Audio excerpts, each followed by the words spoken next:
So we know that surfers in UK waters, and there's a political thing about that, of course, but surfers Yep. in UK waters have a 30% higher rate of carriage of antimicrobial resistance organisms than control members of the population who do not surf.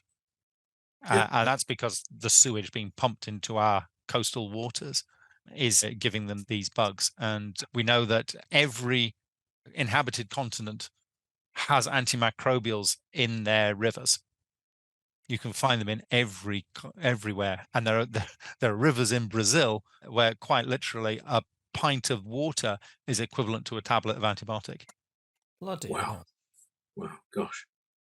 The statistics sound frightening because they are frightening, aren't they?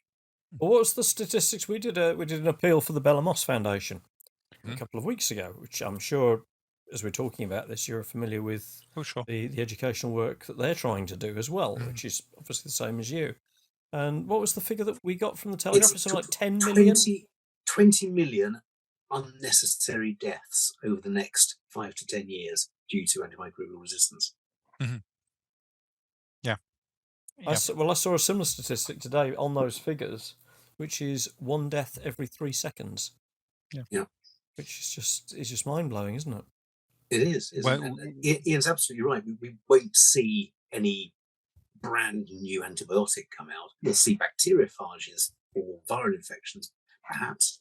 We may see even gene therapy for the antimicrobial infections. But ultimately, what we really need to do is to get back to basics and not rely on drugs to clear infections. Yes. So there's a number of topical dressings, silver impregnated stuff, manuka honey, and so forth, which are bactericidal because they're chemically so, and bacteria can't become resistant to what is essentially chemistry rather than biochemistry.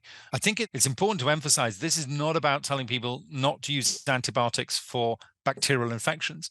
It's trying to stop people using antibacterials when they don't know that there's a bacterial, they don't even know that. So I think the figure is something like, when actually admitted, 20% of doctors will admit that when they don't know what's wrong with the patient, they will prescribe antibiotics.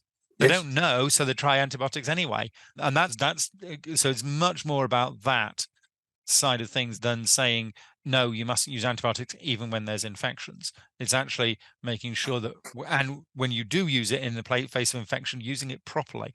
So that means a high dose for long enough. Now, how long is long enough is a big research question, and we still don't know that, but at least till clinical cure would seem to be reasonable.